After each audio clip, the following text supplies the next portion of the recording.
vous remarquez que l'ambiance est différente. Eh oui, c'est le matin.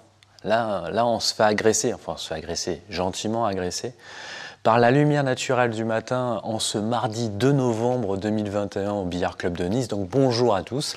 Et je viens vers vous pour une annonce un petit peu particulière, singulière, pour vous dire que vendredi prochain, je vais avoir la chance, l'honneur et le privilège de recevoir un espèce de champion du monde de l'univers au billard français, quintuple champion d'Europe, plus de 50 ou 60 fois champion de sa nation. Bref, écoutez, ce n'est pas un Français, mais c'est un espèce de champion de l'univers et on va passer un agréable moment ensemble, en tout cas je l'espère vendredi prochain. Et je viens vers vous pour vous dire que voilà, si vous avez des questions à poser, on va profiter justement tous ensemble de sa présence. J'ai demandé si je pouvais faire profiter la communauté, il a évidemment été d'accord.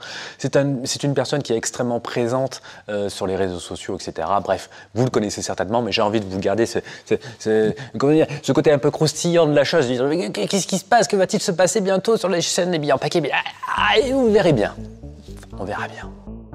Bonsoir à tous et je vous présente notre champion du monde, notre champion de l'univers. De l'univers. Xavier Gretilla. Merci, monsieur le Marseillais. C'est vrai que j'ai peut-être un petit peu exagéré, mais j'étais tellement enthousiaste de cette rencontre que c'est vrai que j'ai peut-être un petit peu exagéré dans le message. En tout cas, merci d'avoir été malgré tout présent pour vos questions. Et puis on va justement prendre une petite heure ensemble pour répondre à vos questions, essayer de rentrer le plus possible en détail et voir si tu peux nous expliquer aussi également, amener des réponses par le biais du billard. Donc, avec plaisir. Moi, j'ai une première question. Ah oui. C'est comment s'est passée notre rencontre au final? Parce que peut-être que ça intéresserait... En tout cas, moi, je suis assez surpris de te retrouver aujourd'hui, ce soir, avec moi, alors que c'était vraiment pas du tout prévu, quoi. Toi pas, non, mais moi, oui. Ah, toi, tu l'avais prévu, toi. Alors, pas maintenant, mais j'avais prévu ça, effectivement. Donc, pour ceux qui ne le savent pas, il y a une super aventure qu'on a débutée au 1er janvier de cette année. Ça s'appelle Billard on the Road. Comme son nom l'indique, c'est sur les routes. Et donc je pars, je roule à la rencontre de ceux qui ont envie de travailler avec moi, qui ont envie de collaborer avec moi pour apprendre ou simplement pour nous rencontrer. Et donc en fait, dans cette aventure, j'ai décidé que j'allais rencontrer ceux qui ont la même passion du partage pour le billard que je ne l'ai, que moi j'ai eu en 2008 quand j'ai commencé à produire des vidéos sur YouTube, ensuite sur Facebook. C'était un esprit de partage et c'est ce que fait les billes en paquet. Les billes en paquet créent de la formation. Alors c'est fait par un débutant, bien qu'il ne soit plus tellement débutant, hein, faut pas exagérer non plus. Mais c'est son slogan, donc il s'est fait par un débutant pour des débutants, donc c'est pas toujours juste, c'est pas toujours exact, mais peu importe, c'est une formation qui existe et qu'il faut saluer et qu'il faut encourager. Et je suis persuadé qu'elle rend service et qu'elle est utile à plein de gens. Et donc même si c'est soi-disant fait par un débutant pour les débutants, ces formations-là, je les trouve super. J'aime l'idée de partager. C'est ce que j'ai fait depuis toujours. Alors aujourd'hui, je partage toujours mes formations par mon site internet. Exact. Malheureusement, je sais, les gens vont me dire oui, mais c'est pas gratuit, ça coûte quand même 30 € par année pour accéder à 234 formations, 178 heures, un livre de 711 pages et un coaching illimité par mail. Je suis d'accord, c'est un sacré budget. Donc c'est pas gratuit, c'est vrai. Mais je continue toujours à faire du contenu gratuit, notamment avec lui. Sur YouTube, sur Facebook, le contenu gratuit ne m'a jamais quitté, j'aime partager ma passion. Et donc j'ai décidé dans cette aventure on the road d'aller à la rencontre des gens qui ont cette même passion et qui partagent leur passion. Et au 1er janvier, quand j'ai décidé de lancer cette aventure on the road, je savais que j'irais trouver les billes en paquet. Ce que je ne savais pas, c'est que j'irais le trouver maintenant. Voilà. Il y a une semaine en arrière, le vent nous a poussé en direction du sud. On s'est dit, tiens, je vais faire un crochet du côté de Nice. J'ai appelé les billes en paquet. Il a dit, d'accord, viens. Ça s'est décidé en quelques jours. Ouais. Et voilà, je suis là. C'est incroyable, Xavier. Je suis tellement content de notre rencontre. Donc maintenant, on va passer aux questions. Hein? Pas de problème. Et puis, voilà, on verra bien, où ça va nous mener tout ça. Merci. Allez, à tout de suite.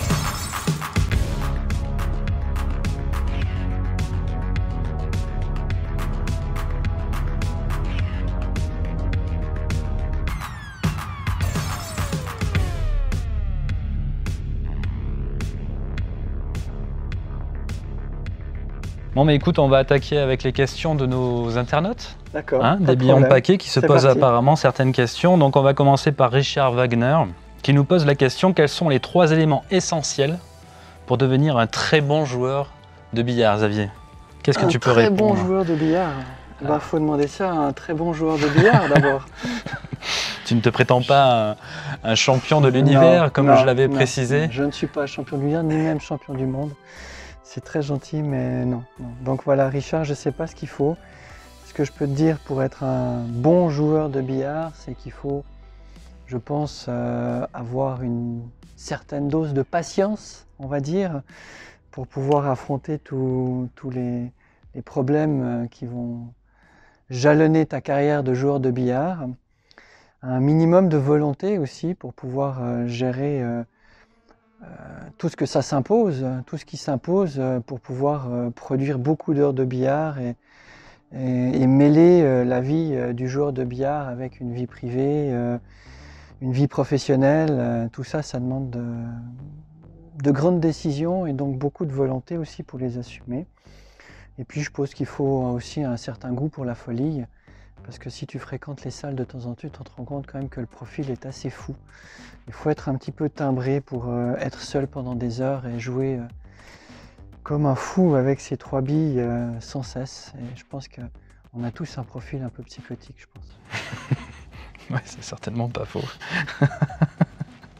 J'espère que ça a répondu à Richard. Je sais pas. Pour cette Richard, première si question. jamais, écris-nous. Ouais, voilà, évidemment, n'hésitez pas à réagir. Vous le savez.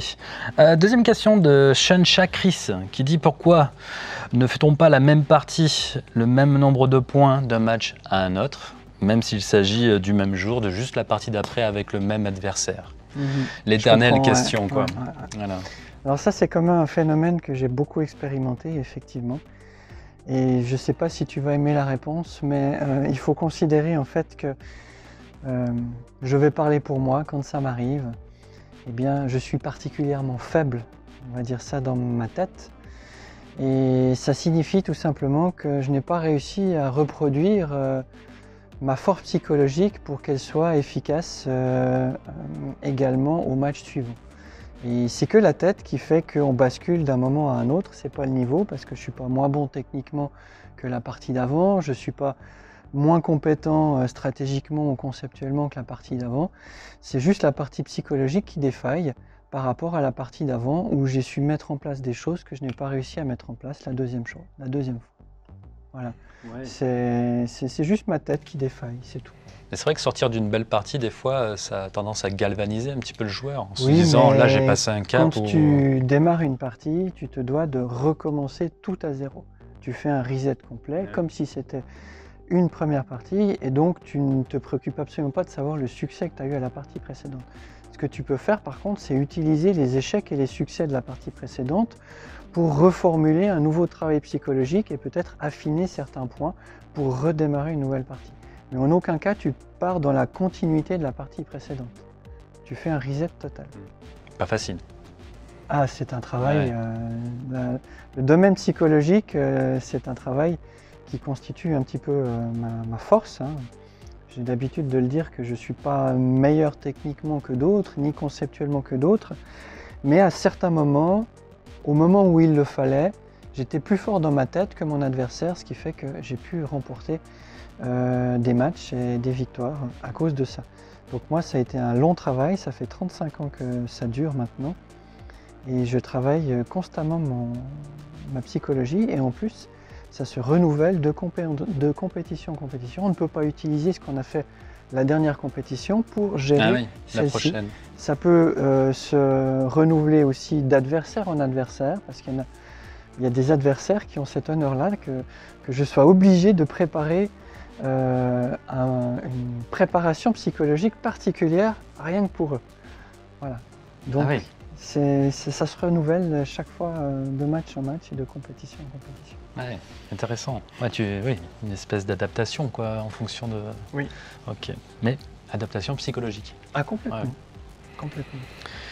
On va passer à la question 3 si tu veux bien. Ouais. J'espère que ça a répondu à notre cher jeune Chakris. On passe à la question de Corinne Joachim, qui on parle, je pense, à peu près de la même chose. Pourquoi parfois on ne touche pas une bille?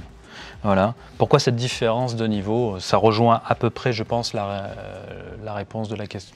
Non, je pense pas. Non, tu penses pas? Non, je pense pas. Pourquoi parfois on ne touche pas une bille? Je retranscris ce qui a oui, été... Oui, voilà. oui. Alors je ne sais pas si on va répondre à sa question, si c'est exactement ce qu'elle pense, mais en général, quand on ne touche pas une bille, enfin, une des raisons principales, surtout quand on est débutant, c'est que déjà l'attaque est assez éloignée. Si l'attaque est de proche, si on est proche de la bille 2, il y a peu de probabilité pour qu'on ne touche pas la bille.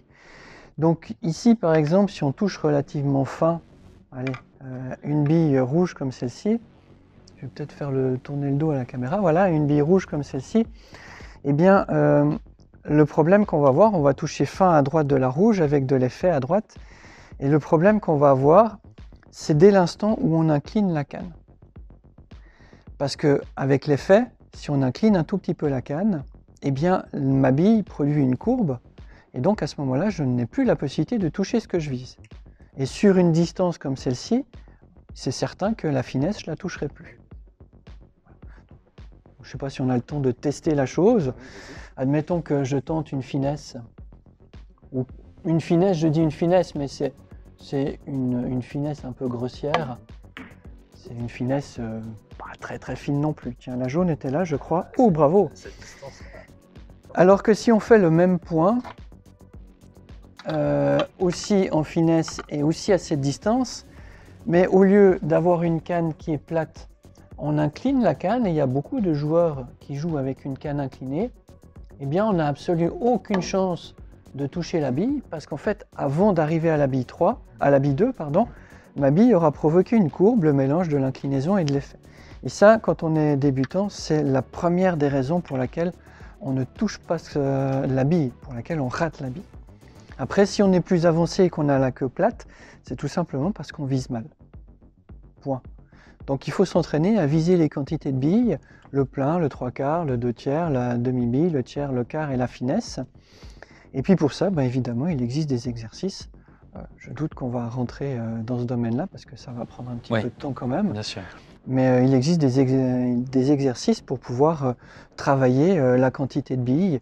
Mais à la rigueur, je peux vite le faire. Mais sur ta plateforme e-learning, je suppose qu'on peut retrouver ce type d'exercice? Oui, tout à fait, oui, ouais. Bien sûr. Donc, Mais c'est très très rapide, c'est pas compliqué. On se place sur une ligne comme celle-ci. Et puis, en fait, on dit par exemple, voilà, je veux toucher demi-bille. Alors, on évalue où sera notre bille au moment de la touche de demi-bille, c'est-à-dire à peu près ici.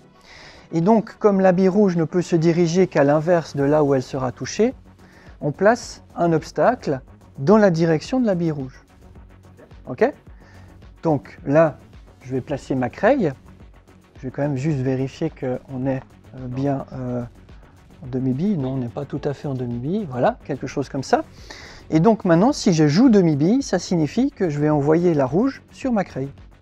Si la rouge ne touche pas la craie, c'est qu'en fait, je n'ai pas touché demi-bille. Tu n'as pas été demi-bille. Ouais. Encore faut-il bien placer cette craie. Oui, alors la craie, c'est facile, parce qu'elle ne peut se placer que dans l'axe opposé de l'endroit où est touchée la bille rouge. Si je touche la bille rouge en demi-bille comme ça, la bille rouge va partir dans cette direction-là. Et donc, il suffit de mettre la craie dans le même axe. Dans le même axe. Voilà. Et donc, du coup, maintenant, si je joue demi-bille, eh bien, normalement, je vais envoyer la bille rouge sur la craie, ou presque. On a peut-être fait ça un petit peu vite. Oui, oui. Mais voilà, c'est une des manières les plus simples de travailler une quantité de billes. Pas très très grande démonstration, on peut en faire une autre, mais bon, oui, d'accord, on en fait une autre. Donc admettons par exemple qu'on touche cette fois-ci un quart de bille, donc on place la bille jaune dans l'axe du quart de bille. Oui. Voilà. Donc en touchant la bille rouge à cet endroit-là, la rouge ne pourra se déplacer que dans l'axe opposé de là où elle est touchée, donc c'est-à-dire ici. On place la craie ici.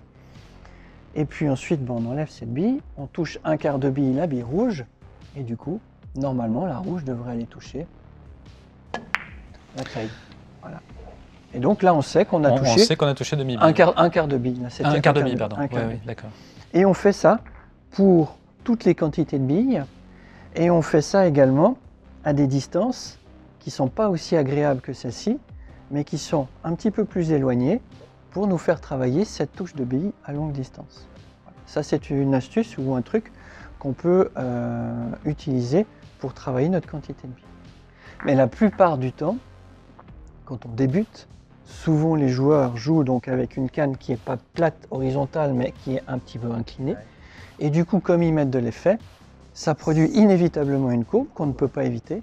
Et donc, du coup, ça crée le fait qu'on rate la bille. D'accord. La plupart du temps, ça reste quand même ça. Je ne sais pas, j'espère que j'aurais répondu. Elle avait une deuxième partie de questions.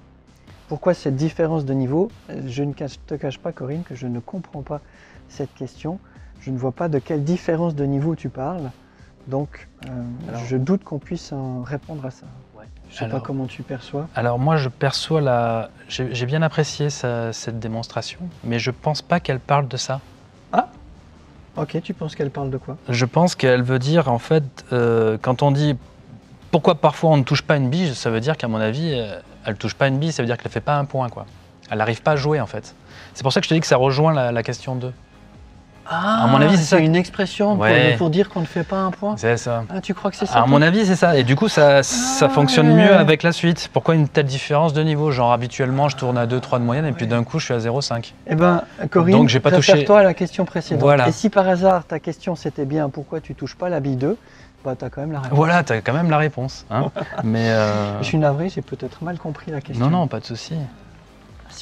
Après, c'est peut-être moi qui me trompe. Hein. Bah, donc, écoute, du coup, il y a les deux. La deuxième question prêche quand même pour ta version. Du coup, il y a les deux versions. C'est très bien. Voilà, c'est pas grave. C'est très bien. Donc, question 4 de Milk, ou Mikl plutôt. Quel coup doit-on faire à l'échauffement avant un match, nous demande-t-il. Ça, c'est une très bonne question. Alors, effectivement, sur ma plateforme de BR e-learning, j'ai une vidéo qui n'est consacrée qu'à l'échauffement. Ah, ça c'est excellent. Ouais. Parce que je sais que c'est un gros problème pour beaucoup de personnes. L'échauffement est capital, première des choses, parce que si ça se trouve, alors ça dépend à quel niveau on joue, mais en tout cas, moi c'est comme ça. Si ça se trouve, c'est la seule chose que je suis sûr de jouer avec le point d'entrée. C'est tout. Oui, donc il ne faut pas le gâcher. J'ai 5 minutes pour tester mon matériel, prendre confiance, et donc il faut préparer ça. L'échauffement, ça ne s'improvise pas. On ne peut pas arriver à la table et dire bon, qu'est-ce que je vais faire dans mon échauffement? Là, on perd du temps, on a 5 minutes, c'est chronométré. L'idée, c'est de tester ton matériel. Donc, tu vas tester la réaction des bandes, le roulement du tapis et la réaction des billes. Ça, c'est très important. Ensuite, un échauffement, comme son nom l'indique, c'est pour s'échauffer. Donc, c'est prendre confiance. Donc, tu dois te chauffer. Si dans ton échauffement, tu essayes 20 points et que tu en rates 19, c'est pas bon. C'est pas bon pour la tête, ça. C'est pas bon pour la tête. Donc, ça signifie que tu dois mettre des points qui sont relativement simples. Okay. Ou, en tout cas, que tu rates pas trop et que si tu rates pas trop loin. Parce que si tu fais 19 ratés sur 20, ça va pas te mettre en confiance. Donc, il faut tester le matériel, mettre des points qui sont relativement simples et il faut en faire le plus possible. Ça sous-entend qu'il faut avoir un échauffement qui est dynamique. Je donne un exemple. Si je fais ce test-là, à savoir comment réagit avec de l'effet contraire la bille rouge une fois qu'elle aura touché la grande bande et la petite bande, est-ce qu'elle revient dans le coin, est-ce qu'elle revient plus là ou est-ce qu'elle revient plus là, par exemple, eh bien, je fais le test. Mais une fois que les billes sont là, je passe tout de suite au point suivant. Je n'ai pas besoin d'attendre que la rouge s'arrête pour placer le point d'après. Et ça, c'est un entraînement, un échauffement dynamique qui va permettre de créer plus de points dans l'espace-temps qui nous est accordé. Moi, par exemple, je joue souvent qu'avec 2 billes. J'ai une catégorie de test, comme celui-ci, où je joue qu'avec 2 billes. Alors là, le premier, je vais le faire avec 3 billes, mais dès que la bille arrive ici, je teste donc la réaction de ma bille sur la grande bande, j'enchaîne tout de suite avec le suivant, et j'enchaîne tout de suite avec le suivant, parce qu'en fait, je ne teste que la réaction de ma bille sur la grande bande, petite bande, grande bande. et j'ai pas du tout besoin d'attendre que les billes s'arrêtent. Je récupère les billes, je place tout de suite le test suivant. Ça, c'est dynamique et du coup, je fais plus de points, plus de tests. Et chaque test que je fais, j'ai plus d'informations pour pouvoir jouer la suite. Quand je vais me retrouver, si par exemple mon adversaire me laisse comme première position ce type de points, eh ben, j'ai déjà testé la réaction de la bande, donc ça va m'aider à réussir le point et à poursuivre le jeu. Si j'ai pas fait ce test, ben, je suis embêté. Je sais pas comment ça va réagir. C'est-à-dire que oui. Donc tu te mets en danger pendant la partie parce que... Ah bah oui, si tu ne fais pas le test, ça va être plus compliqué. Ouais. Tu vas t'orienter sur une autre option. Mais est-ce qu'en 5 minutes, tu as vraiment le temps de tester toute la table? Oui. Oui, vraiment? Oh, d'accord. Oui.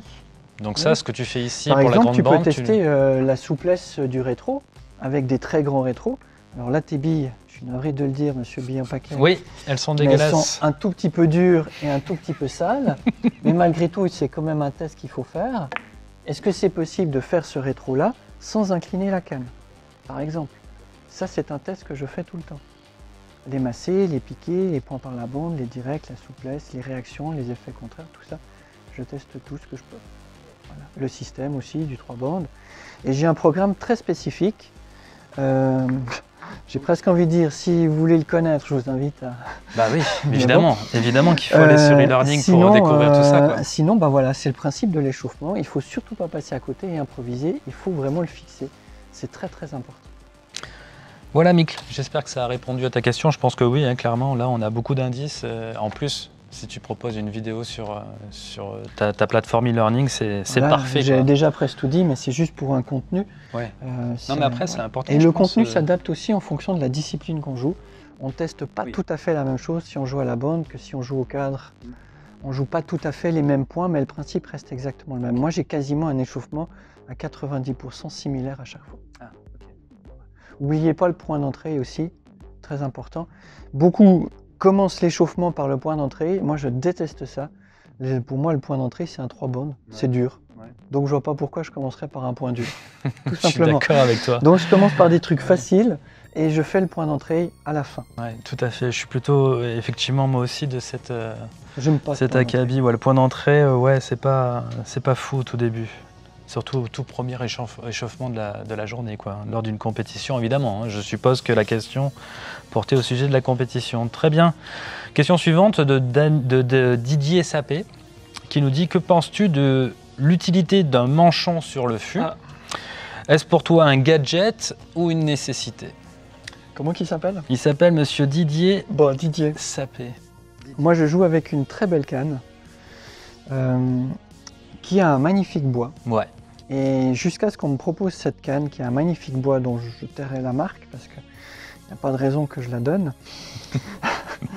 Mais j'ai toujours joué avec un manchon. Donc j'ai passé, je pense, la moitié de ma vie à jouer avec un manchon.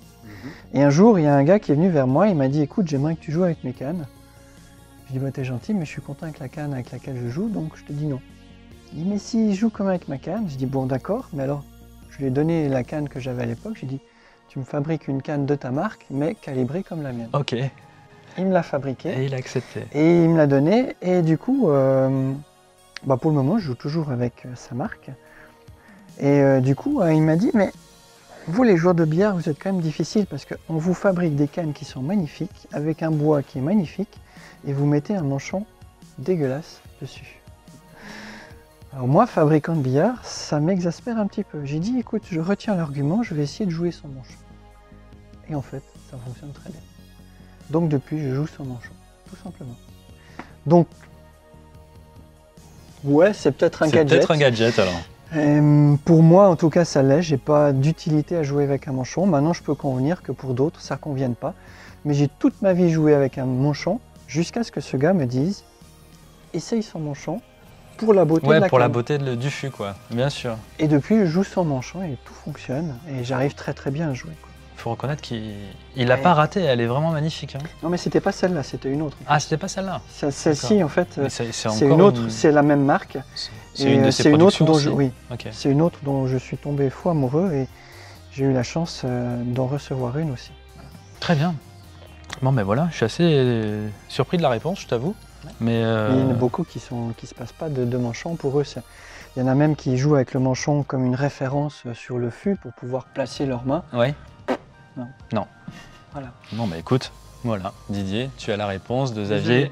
Voilà, non, mais il n'y a pas à être désolé, tu donnes ton avis. Après tout, c'est sans savoir qui était ce fameux champion, il pose quand même la question. De l'univers. De l'univers, on avait dit. Hein. Voilà, c'est important. Question 6 de Jean-Pierre Bedos. Donc là, il nous pose des questions sur l'effet de glissement. Peut-on quantifier la diminution de l'angle de réflexion quand l'angle d'incidence de sa bille est très petit par rapport à la première bande? Alors, est-ce que tu comprends la question? Alors, je t'avoue que ça manque de clarté en ce qui me concerne, c'est vrai, mais peut-on essayer de réfléchir ensemble sur... Peut-on quantifier la diminution de l'angle de réflexion quand l'angle d'incidence de sa bille est très petit par rapport à la première bande? Très petit, c'est-à-dire très fermé peut-être. Ça, on ne sait pas. Est-ce que c'est très ouvert ou très fermé? Ah ben, c'est très petit, donc moi Très petit, donc ce serait perpendiculaire à la bande? Eh oui. Perpendiculaire à la bande, ok. Peut-on quantifier parce que si c'est très ouvert, ça voudrait dire que quand l'angle d'incidence... Si c'est très ouvert, ça serait une extrême finesse. Écoute... Donc compliqué de répondre à cette question. Jean-Pierre, il faut déjà que je te dise un truc. L'effet de glissement, je ne sais pas ce que c'est. Donc on commence déjà mal la question. Je ne sais pas ce que c'est. C'est une terminologie que je n'ai jamais utilisée. Je n'ai peut-être entendu parler une fois ou l'autre, mais ça m'a échappé. En tout cas, je l'ai oublié, donc je ne sais pas ce que c'est. C'est une notion que je n'utilise pas. Voilà.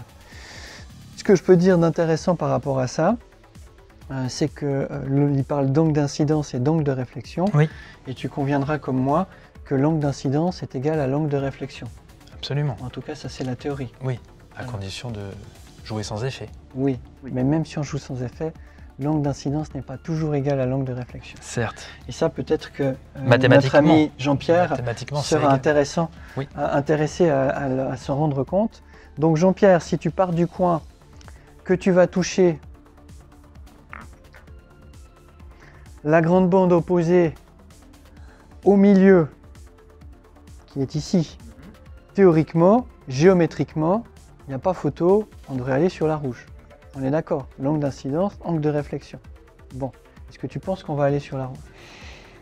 Je pense que non. On va aller où à ton avis? On va aller sur la petite bande. Mais où? Où exactement? Ouais. Après, ça dépend du rendement du billard. Bah oui, c'est ton billard. Ah oui, ici, tu veux que je te dise précisément parce que c'est mon billard? Ouais, à peu près. Tu veux que j'utilise ta craie? Non, déplace la rouge. Tu veux que je déplace la rouge? Ouais, déplace la rouge. Allez, je pense que tu vas arriver ici. Ouais, alors moi je pense que je vais même arriver plus bas. Alors je me décale un tout petit peu quand même du coin pour pouvoir jouer. Je joue donc à quelques millimètres près le milieu de la table, je joue sans effet. Ouais, plus bas, tu avais raison. On arrive plus bas. Ah ouais. Alors où est-ce qu'on doit arriver, où est-ce qu'on doit toucher pour pouvoir aller jusqu'au coin? Alors d'autres me diront, oui mais Xavier, en fait, tu joues ici alors qu'en fait tu devrais viser le milieu. Mais si on vise le milieu, dans ce cas-là, la bille jaune, on doit la déplacer là. Et là, l'angle d'incidence est plus égal à l'angle de réflexion. On est d'accord. Voilà. Donc, non. Mais figurez-vous que c'est même pas là. Ça va être plus haut qu'ici. Je vais devoir probablement, si je prends mon petit crayon, je pense toucher à peu près ici. Pour pouvoir aller au coin. Et ça fait quand même une sacrée différence. Tout à fait. Et c'est peut-être ça dont parle je ne sais pas. Jean-Pierre quand il parle de glissement. Donc là, je vais essayer d'aller toucher mon bout de crayon.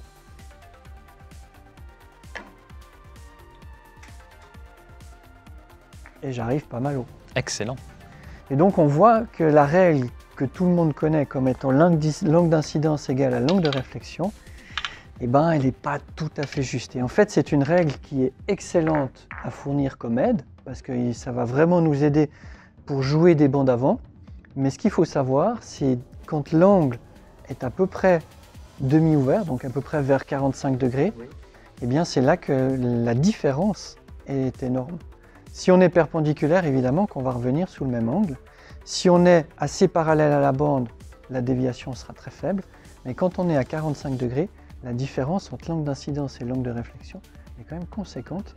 On voit qu'on ne peut pas compter sur cette aide-là pour faire le point. Ça signifie que si on a un banc d'avant et qu'on a un angle à peu près comme ça, il va falloir faire très attention avec cette règle et en tenir compte que ce n'est pas toujours le cas et peut-être jouer un petit peu plus haut que ce qui est prévu. En fonction de l'ouverture ou la fermeture de l'angle. Intéressant ça, hein, très intéressant. Pour les bancs d'avant, ça va aider, j'espère, beaucoup de monde. À part ça, si quelqu'un arrive à m'expliquer, parce que moi je ne fais que constater, c'est un constat, tu vois. C'est un constat pour dire, bah non, l'angle d'incidence n'est pas toujours égal à l'angle de réflexion. Par contre, je ne l'explique pas. Donc s'il y a dans ton public une tête pensante scientifique qui arrive à m'expliquer ça, autre que M. Coriolis, s'il vous plaît, avec des termes qui sont, on va dire, tout public, ok, et pas des formules scientifiques, qui arrive à expliquer ce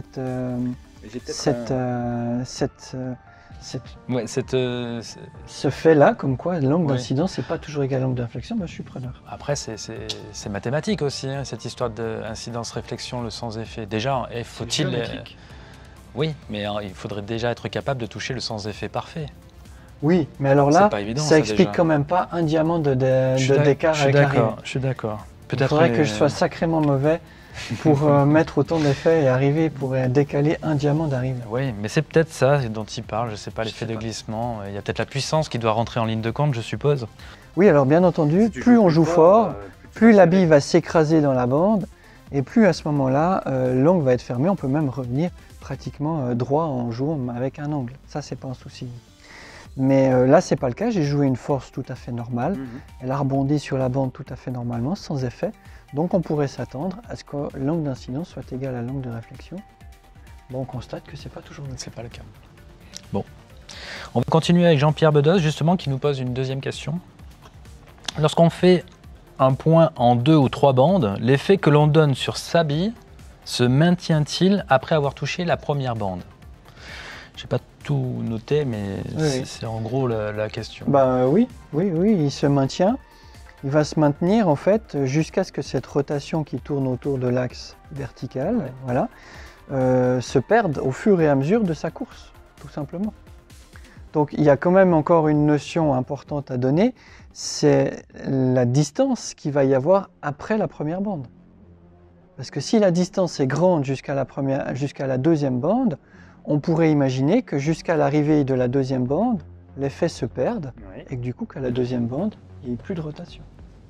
Donc il y a de grandes chances qu'il perde l'effet sur la 2 ou la troisième bande. Oui, mais ce n'est pas la bande qui va... Enfin oui, elle fait perdre un tout petit peu d'effet, c'est clair, mais c'est la course de la bille.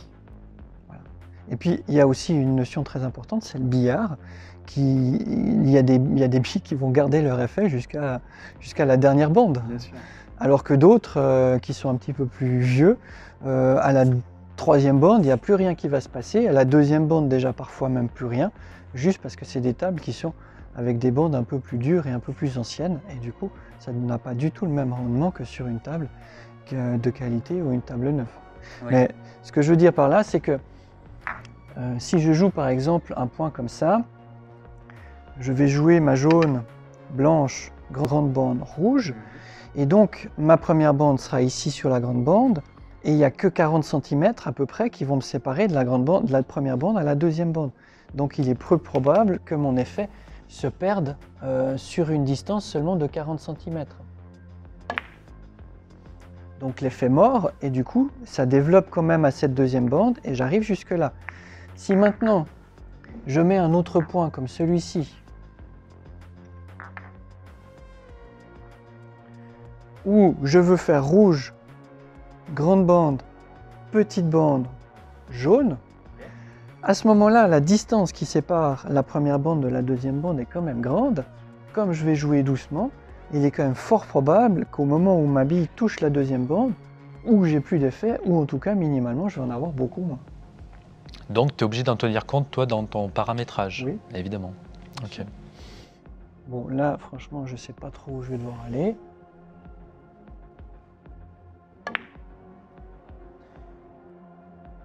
Mort quand même, mais quand même beaucoup moins qu'avant.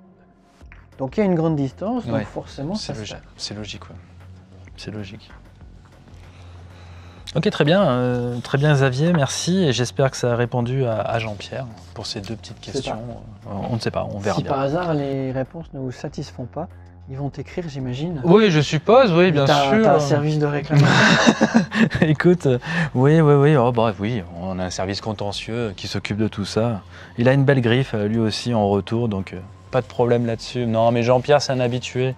Je pense qu'il n'y a pas de souci avec Jean-Pierre. J'espère que ça aura en tout cas répondu à ta question. On passe à la question 8 avec Eric Flon qui nous demande pourquoi un joueur de libre cherche systématiquement à se placer l'américaine, qu'il réussit à se la placer au bout de 10 coups minimum et parfois jamais, au lieu d'appliquer le jeu du cadre avec le placement rappel et petite bande. Alors je ne sais pas trop non plus...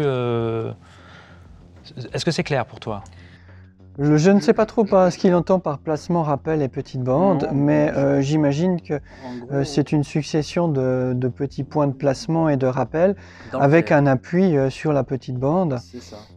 Voilà. En fait, est-ce que ça vaut le coup de chercher systématiquement l'américaine si on a la possibilité de faire des points dans le tiers? Alors, quelle que soit la discipline que tu joues, cher Eric, peu importe, le meilleur moyen de faire des points, c'est la voie la plus facile. La voie la plus facile, c'est celle où tu vas te tromper le moins, où tu as le moins de chances de faire des erreurs, et c'est celle qui te coûtera le moins d'énergie. Et je ne vois pas pourquoi on se passerait d'une solution aussi simple que l'américaine si on en a la possibilité. C'est simple, c'est facile, ça ne nous dépense pas d'énergie. C'est beaucoup plus facile que de jouer des points, des placements, des rappels comme on pourrait le jouer au cadre. Hein, à ce moment-là, pourquoi jouer la ligne? Oui, bah oui. évident, bien sûr. Bah parce que la ligne, c'est le moyen le plus simple de faire une succession de points. Ça ne coûte pas cher en énergie. C'est rapide, donc voilà, il faut en profiter, le moyen existe. Tout à fait, dans les contraintes données. Or, à la libre, il n'y a aucune contrainte. Il y a la contrainte du coin, mais ça ne nous empêche pas de jouer l'américaine. Oui. Donc je ne vois pas pourquoi on se passerait de ça. Quant à la prise d'américaine, eh bien moi je considère que la prise d'américaine est l'élément le plus important à la partie libre. Il ne s'agit pas de savoir jouer l'américaine. Pour moi, ça n'a aucun sens d'être capable de savoir la jouer si on n'est pas capable de se la poser. Il faut d'abord apprendre à se poser l'américaine et ensuite perfectionner et être capable de la jouer correctement. Et Eric, j'imagine que c'est un joueur de partie libre s'il pose cette question-là, bien que... Voilà. Ouais, mais disons que la remarque suivante s'adresse donc à tous les joueurs de partie libre. Si vous voulez tester votre niveau de joueur de partie libre, vous mettez cette position-là que j'ai donnée à notre ami des billes en paquet il y a peu, et vous vous dites, voilà, maintenant, je veux me poser l'américaine. Je fais une première tentative. Est-ce qu'elle sera réussie? Est-ce qu'elle sera échouée? Donc je vais succéder des points, peut-être 10 points, 15 points, 20 points, 30 points. Je ne sais pas. Et est-ce que je vais réussir à me poser l'américaine? Si c'est le cas, eh bien vous marquez un point, bravo, c'est réussi. Et vous passez à la tentative suivante. Vous ne jouez pas l'américaine. Dès que vous l'avez posée, vous recommencez la tentative suivante. Vous essayez à nouveau de vous poser l'américaine et vous faites ça une dizaine de fois. Une dizaine de séries. Est-ce que vous êtes capable de vous poser sur ces 10 séries 10 fois l'américaine? Ou est-ce que vous êtes capable de vous poser que 1, 2, 3, 5 fois, 6 fois, 7 fois? Ce qu'il faut savoir, c'est que l'objectif, c'est environ 90%. Donc 90% de vos tentatives doivent aboutir à l'américaine. C'est votre objectif. Et le baromètre de vos progrès à la partie libre, c'est ça. C'est votre pourcentage de capacité à vous poser l'américaine sur une situation, on va dire, simple. Et ça, vous avez votre niveau de joueur de partie libre. 90% là? Oui. Ok. Le ton est donné. J'ai fait une vidéo qui est totalement gratuite cette fois-ci sur YouTube. Si vous voulez aller sur mon compte YouTube, vous pouvez aussi. J'ai fait 100 tentatives à la partie libre et 100 tentatives au cadre pour des prises de ligne et des prises d'américaine. Voilà. Si ma mémoire est bonne à la partie libre, je suis arrivé à 86 ou 88 et au cadre 82, je crois. Si ma mémoire est bonne. Et ça faisait bien des années que je n'avais plus joué de partie libre. Donc 80-90%, c'est clairement l'objectif. Si vous faites 100, c'est tant mieux. Mais sur beaucoup d'essais, réussir 100, c'est compliqué. C'est compliqué, ouais. En plus, tu l'as fait sur 100 essais. Oui, 100. Donc, parce que 90%, c'est pas forcément sur 100 essais. Quoi. Ouais, 100 essais, ça demande une belle énergie quand même, hein, je pense. De répéter ça va vite parce que ça va vite. Ça, en général, avant une quinzaine de points, on se les posait. Bon, bah, très bien. Merci pour cette réponse, ces éléments de réponse, en espérant que ça suffit à Eric. 9e question et dernière question en ce qui concerne les questions plus ou moins techniques autour du billard. Après, il y aura des questions plutôt personnelles. Eh bien, c'est Gollum35. J'ai gardé Gollum35 pour un des fidèles de la chaîne. Gollum, que j'apprécie beaucoup. Ouais, le Gollum. Alors, je ne sais pas, on ne s'est jamais rencontrés. En tout cas, il nous demande donc qu'est-ce qui nous permet de décider si un point. Alors, attends, si on tente un point dur, mais qui permet a priori un rappel. Ou si on fait un point facile entre guillemets sans avoir de jeu derrière, en compétition, il précise. En gros, est-ce que ça vaut le coup de prendre un certain risque à un moment donné de la partie? Je suppose, Gollum, j'essaye de traduire à ma façon. Hein. En gros, c'est ça, quoi. S'il y a une position peut-être dangereuse, mais qui, le coup d'après, te permet d'avoir les billes en paquet, est-ce que ça vaut vraiment le coup de prendre ce risque? Ça doit dépendre de tellement de choses. Je ne sais pas si la réponse va lui plaire, mais nous, on appelle ça une réponse de Normand. Ouais. Ça dépend. Évidemment que ça dépend. Voilà. Il y a, pour choisir sa solution, toute une série de facteurs de choix, des critères de choix, comme par exemple le facteur risque, le facteur difficulté, le facteur marge d'erreur, le facteur solution de secours. Et il y a un super facteur qui s'appelle le ressenti. Bien sûr. Voilà. Ouais. Et tous ces facteurs-là, si on les écoute et qu'on les analyse bien, nous permettent d'avoir une conception qui est saine. Donc on va choisir une solution qui est saine. Ce n'est pas forcément la bonne solution. Déjà, je tire directement un trait sur l'idée de donner la bonne solution. La bonne solution, elle n'existe pas. Okay, il n'y a pas de bonne solution, il n'y a pas de solution qui est juste. Toutes les solutions sont des hypothèses que vous choisirez en fonction du moment, de l'instant, du matériel, des billes, de l'enjeu, de plein de choses, de votre sensation au moment de jouer. Et toutes ces choses-là font que vous allez analyser la situation le moment venu. Mais on peut imaginer un rappel que aujourd'hui je vais jouer parce que je suis chez moi à la maison, enfin sur mon billard de compétition mais que je connais, avec lequel j'aurai une bonne sensation et je vais dire, ben voilà, cette fois-ci je vais le jouer.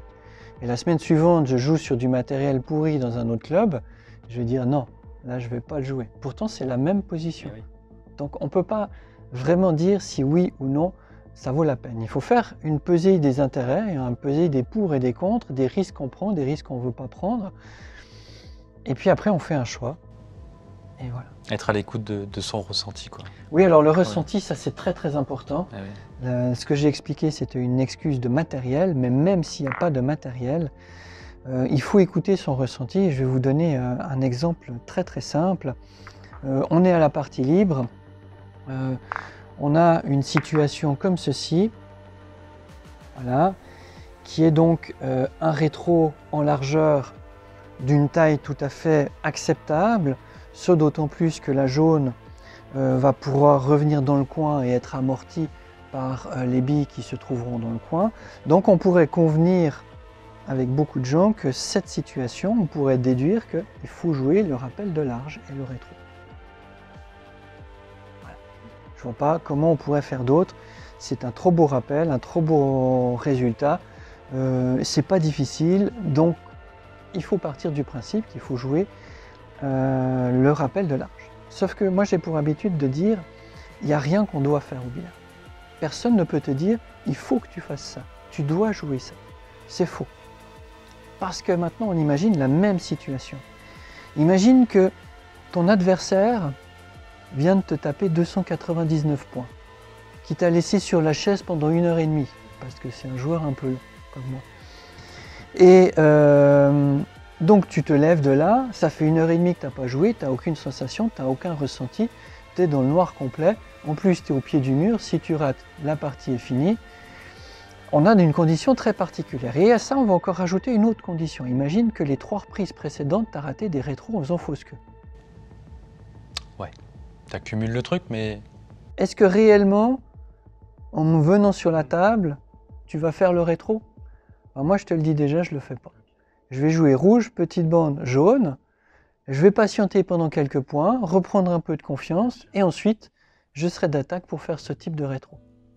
Donc tu vois, une solution avec laquelle on s'accordait tous de dire c'est ça que tu dois jouer, en réalité, dans certaines circonstances, ben, c'est pas ça.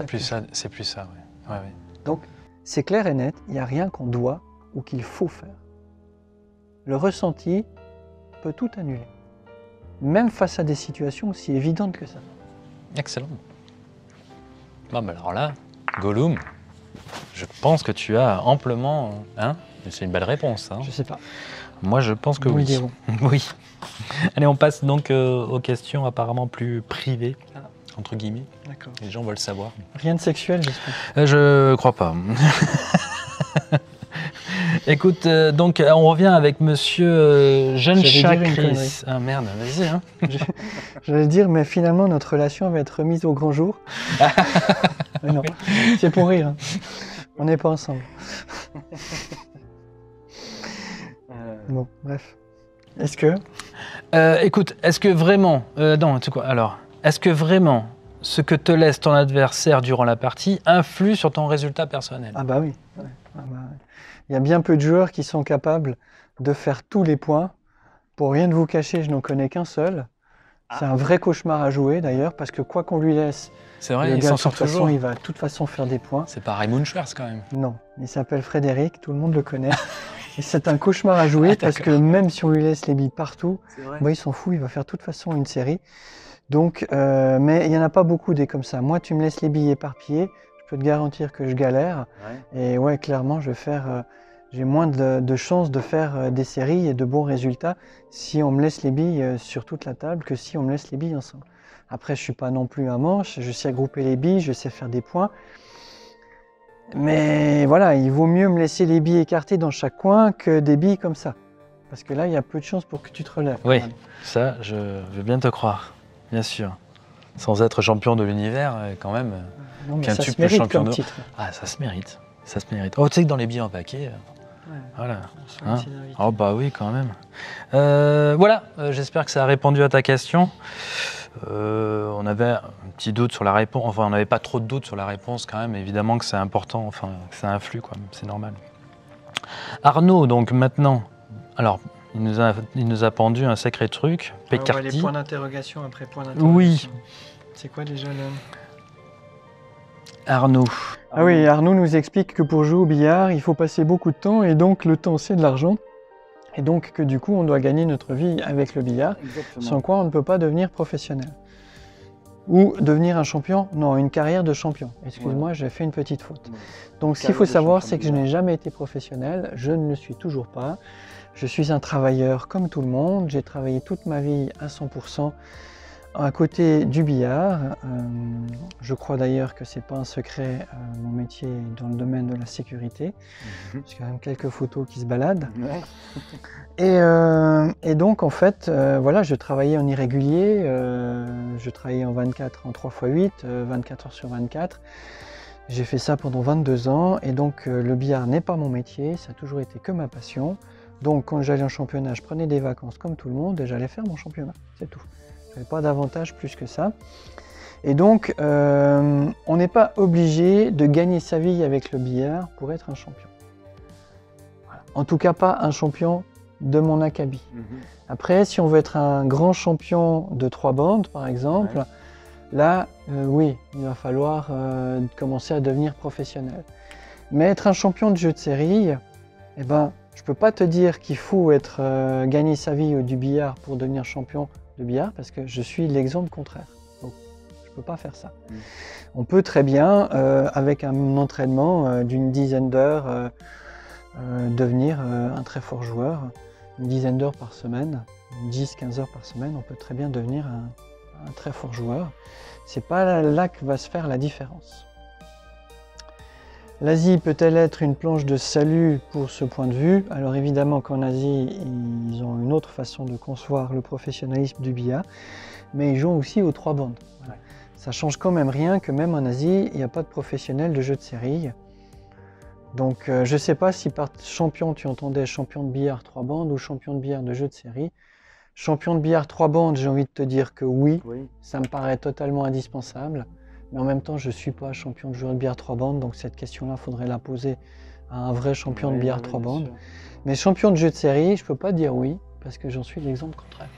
Mais il est vrai, pour apporter un élément de réponse, je sais que de jeunes joueurs ont tendance, pour ceux qui veulent, qui souhaitent faire et qui se projettent dans une carrière, de se mettre tout de suite aux 3 bandes. Quoi. Ah bah, ils n'ont pas d'avenir au jeu de série. Oui, c'est ça, ils ont tout de suite intérêt. C'est aussi triste que ça, mais alors, est-ce que c'est vrai ou est-ce que c'est pas vrai à l'avenir? Je ne le sais pas. Peut-être que l'avenir nous dira le contraire. Il y aura peut-être une évolution positive des jeux de série. Mais à l'heure actuelle, aujourd'hui, celui qui veut faire une carrière de billard, une carrière professionnelle et gagner sa vie du billard, il ne faut pas qu'il joue au jeu de série, c'est clair. C'est vrai que médiatiquement, c'est peut-être le plus vendeur, entre guillemets, quoi. Mais bon. S'il y a de l'argent, c'est pas au jeu de série. Mais bon, ouais, non, c'est ça, c'est peut-être pour ça. Ou alors j'ai raté le train. Allez, la dernière question de cette soirée, hein, si je ne me trompe pas, Xavier. Donc c'est Antoine Bruneval qui la pose au sujet de ton entraînement. Je connais ça, Antoine Bruneval. C'est vrai? Ouais. Ça me dit quelque chose, ce nom. C'est un bon joueur? Non, je ne le connais pas par ce biais-là. Plutôt par les réseaux. Ah, d'accord. Ah, ok. Ce nom me dit quelque chose. D'accord. Très actif dans les réseaux sociaux, peut-être sur le mien, surtout. Ok, très bien. Mais ce nom me dit un fan. Peut-être que. Ouais, je sais pas. Peut-être un fan, il a dû. Du coup, il a peut-être pressenti. Il a peut-être pressenti quelque chose. Donc, il te pose la question ton entraînement. Voilà, combien d'heures? Quel planning? Les préparations au-delà du billard? Est-ce que c'est toujours le même planning? Est-ce que tu varies en fonction de certaines difficultés que tu rencontres au cours, j'imagine, de tes entraînements? On va déjà aller avec ça. Ouais, on déjà va y aller avec la ça. Suite après. Ouais. Mon entraînement, donc, ce qu'il faut savoir, c'est que moi, je ne suis pas un joueur talentueux et donc je n'ai rien d'autre pour moi que le travail. Donc je suis malheureusement un joueur qui a besoin de beaucoup jouer. Avant une compétition, pour préparer une compétition, je fais si c'est une compétition très importante, je fais entre 20 et 25 heures par semaine. Voilà. Là où d'autres vont peut-être faire même pas une dizaine d'heures par semaine. Mais moi, ça ne me convient pas. Pour pouvoir performer, j'ai besoin de beaucoup m'entraîner avant. Donc oui, je m'entraîne quand même beaucoup. Je fais environ 1000 heures par année. Ou je devrais dire je faisais, mais on va dire je fais environ 1000 heures par année. Par rapport au planning, il évolue en fonction du niveau et des périodes que j'ai rencontrées dans ma vie et les niveaux que j'ai traversés. Et puis, il s'adapte aussi en fonction de la compétition que je vais jouer. Si je joue la bande ou du 47-2, eh bien, je ne vais pas tout à fait travailler de la même manière. Voilà. Et pour bluffer peut-être notre ami Antoine, je ne travaille jamais le jeu que je vais jouer en compétition. Oui, je sais, ça fait mal à entendre. Si je joue une compétition de 47-2, je ne travaillerai pas le 47-2. Ah, ça c'est un...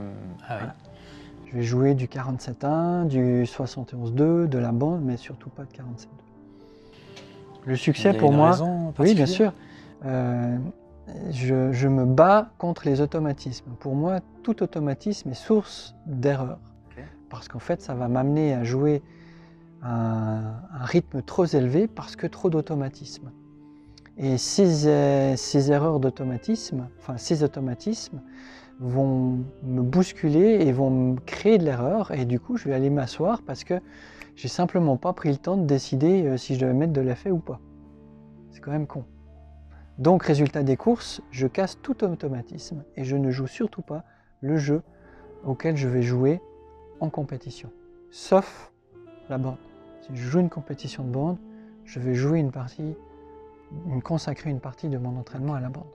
Pas que, mais une partie de mon entraînement à la bande.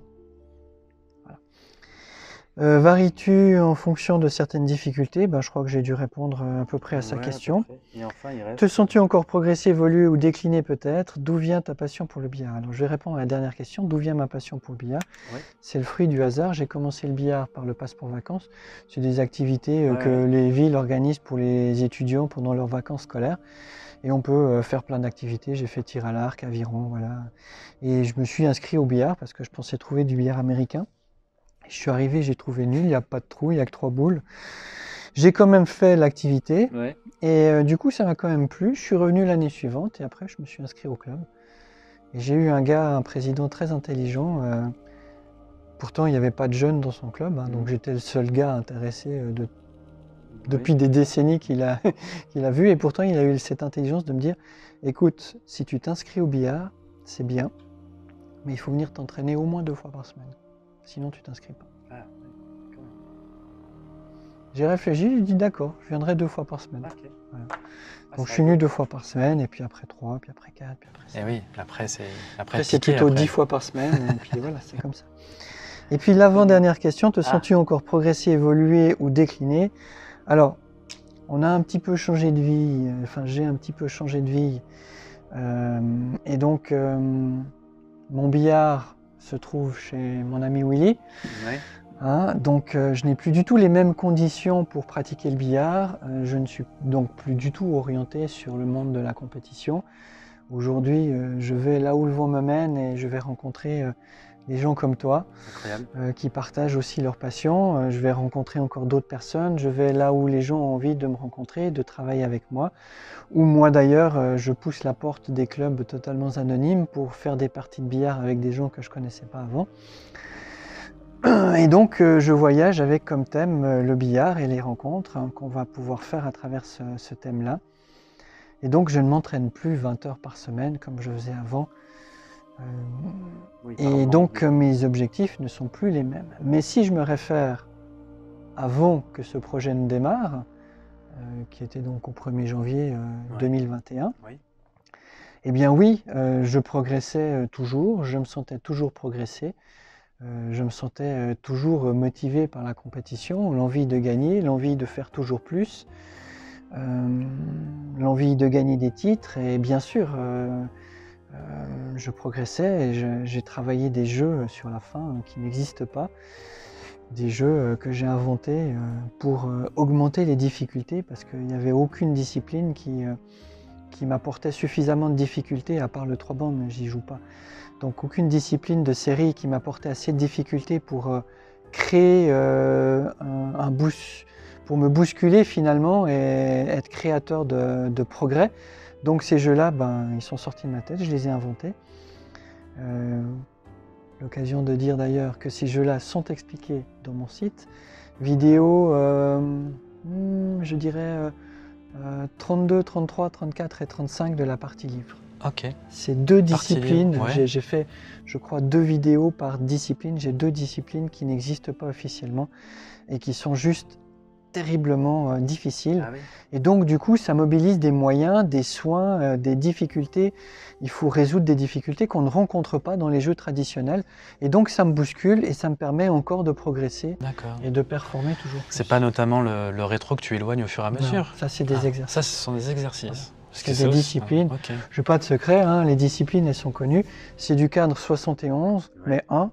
C'est un jeu qui n'est pas tellement novateur parce qu'il existe dans d'autres pays, notamment comme discipline d'entraînement. La Hollande par exemple, la Belgique le pratique comme discipline d'entraînement. Et puis sinon, j'avais beaucoup de difficultés, Je voulais progresser dans le jeu de demi-distance. Et même au 71-1 en fait, dès qu'on est sur la ligne, ou dans l'encre, malgré tout, on va produire une série de 100 sans bouger de la zone favorable du grand cadre, même au cadre 71-1. Donc ce n'était pas assez compliqué pour travailler et progresser dans la demi-distance et la distance. Donc j'ai inventé en fait un jeu qui en fait, vous prenez les lignes du cadre 71-2, sauf que cette partie de ligne, vous l'enlevez. Ça signifie qu'il y a une ligne ici, une ligne ici, et une ligne qui rejoint ces deux-là. C'est tout. Ça signifie en fait que l'essentiel du jeu va se produire à peu près dans cette zone-là, et dans la zone du milieu de billard. On ne fait que ça.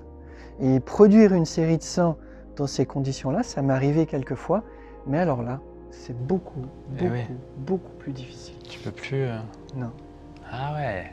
Non. Difficile, ouais. Très très dur. Et ça, c'est une discipline qui a créé de la difficulté, et ça a été très très bon pour moi.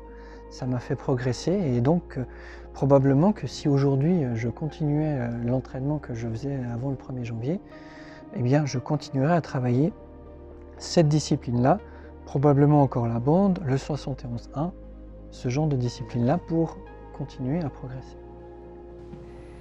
Bon. Voilà. Bah, très bien, on est arrivé au bout de cette espèce de FAQ un petit peu improvisé. FAQ, ouais, foire aux questions. Donc c'est parfait. En tout cas, Xavier, merci beaucoup d'avoir participé à toi. À tout ça. Et puis, ça a été un plaisir de partager ce moment. J'espère que ça a été le cas également pour vous. Et puis, que te souhaiter, Xavier? Bon vent, puisque je vais là où je vais. Exactement, j'ai envie de te dire bonne route. Voilà, je sais que tu vas beaucoup bouger ces prochains mois et certainement prochaines années. On verra, on se projette, on ne sait déjà pas où je vais aller demain. Oui, c'est vrai. En tout cas, on aura certainement l'occasion, nous, personnellement, de se rencontrer de nouveau. Voilà. Et j'irai trouver aussi d'autres personnes qui, comme toi, ont la passion de partager leur billard. Tout à fait. Donc, l'objet de nouveaux partages et de nouvelles rencontres. Et c'est magnifique, donc ça s'est vraiment improvisé comme ça, pour vous, pour nous. Oui. Pour la petite histoire, ça s'est décidé en moins d'une semaine. Ouais, en moins d'une semaine, c'était affolant, en tout cas. C'est vrai, c'était assez exceptionnel, Xavier. Donc merci en tout cas. Bah écoute, merci. Et puis bonne continuation. Merci. Et merci, à bientôt.